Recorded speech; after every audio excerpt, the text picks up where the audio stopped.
Hello বন্ধুরা, আপনারা সকলে কেমন আছেন? কাকুলিস কিচেনে আপনাদের সকলকে স্বাগত জানাই। আজকে আর একটা নতুন রেসিপি নিয়ে আপনাদের সামনে এসেছি। রেসিপিটা হলো ইলিশ মাছের ঝোল।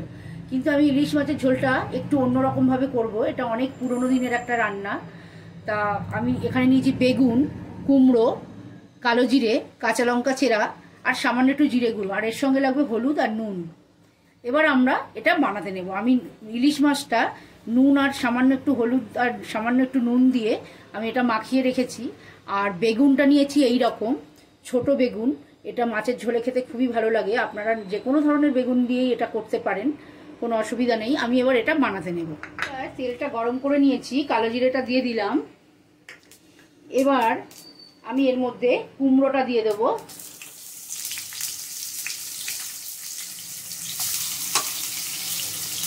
কুমড়োটা একটু ভেজে নেব আমি সামান্য। আমি এখানে মাস্টার্ড অয়েলে এটা করছি, সর্ষের তেল দিয়ে রান্না করছি, কারণ এইসব মাছ সর্ষের তেলে বেশি ভালো হয়।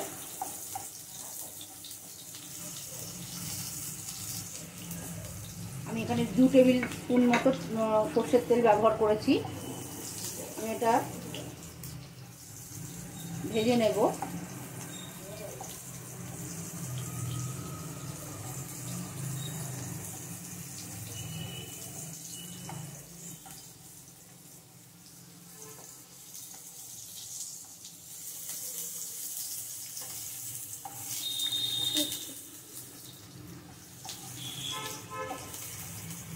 এটা অনেক পুরনো দিনের রান্না। আমি মাছটা কাঁচাই করব, মাছটা ভাজবো না, না ভেজে আমি মাছটা রান্না করব।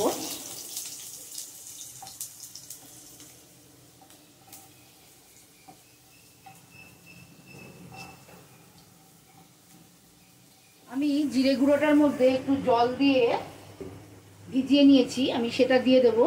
গ্যাসের ফ্লেমটা অবশ্যই কম করে নেবেন, নাহলে এটা গায়ে ছিটকে আসবে।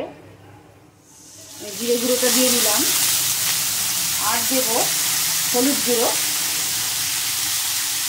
দেব নুন। আমি মশলাটা একটু কষিয়ে নেব।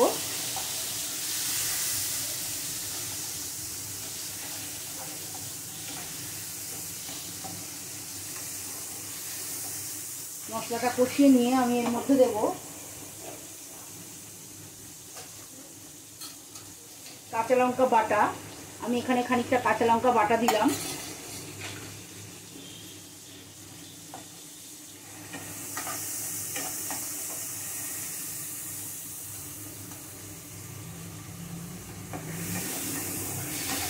এবার আমি মশলাটা আমার কষানো হয়ে গেছে। আমি এবার এর মধ্যে বেশ খানিকটা জল ঢেলে দেব।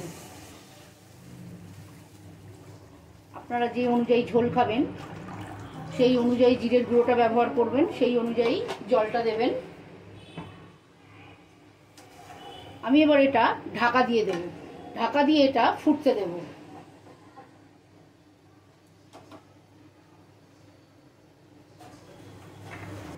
ঝোলটা ফুটে গেছে। আমি এর মধ্যে বেগুনটাও আমি ভাজিনি,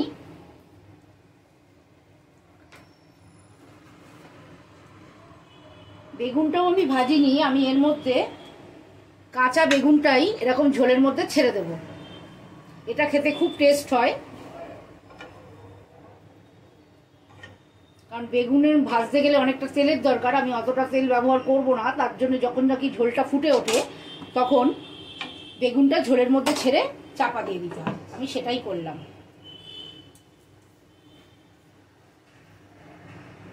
আমি এবার ইলিশ মাছগুলো এর মধ্যে ছাড়বো।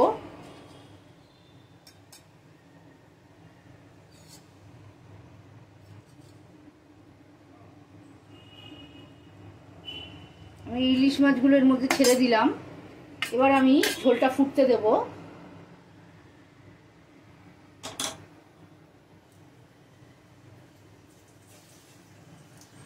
এটা চাপা দিয়ে দেব। আমি চাপা দিয়ে ঝোলটা ফোটাবো, কিন্তু মিডিয়াম ফ্লেমে আমি ঝোলটা ফোটাবো। অনেকক্ষণ ফুটিয়েছি আমি মিডিয়াম ফ্লেমে। এবার আমি কাঁচা লঙ্কা চেরাটা এর মধ্যে দিয়ে দিচ্ছি। মাছটা সেদ্ধ হয়ে গেছে আর ঝোলটাও ভালো ফুটে এটা ভালো। এই টাইমে আপনারা নুন ঝালটা দেখে নেবেন, কিরকম নুন ঝাল আপনারা খাবেন সেই অনুযায়ী দেখে নেবেন।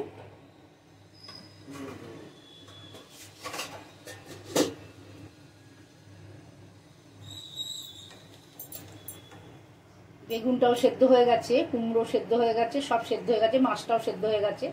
এবার আমি আপনারা যেরকম ঝোল খাবেন সেই অনুযায়ী ঝোলটা বানাবেন বা জলটা দেবেন।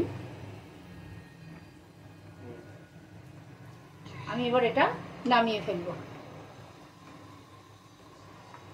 এবার আমি গ্যাসটা বন্ধ করে দিচ্ছি। এবার আমি এটা প্লেটিং করতে নেব। এবার আমি প্লেটিং করতে নিচ্ছি। এটা গরম ভাতের সঙ্গে খুবই ভালো লাগবে খেতে, আর কিছুই লাগবে না।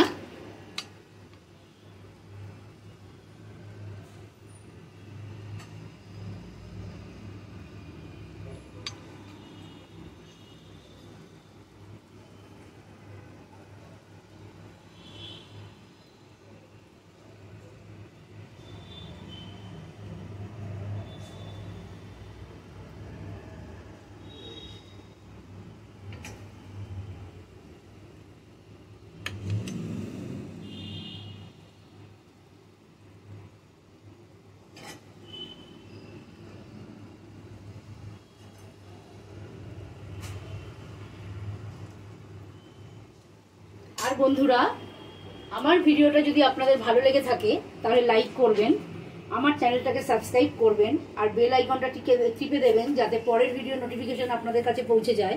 আর অবশ্যই রেসিপিটা বানিয়ে আমাকে কমেন্ট সেকশনে জানাবেন কেমন লাগলো। নমস্কার।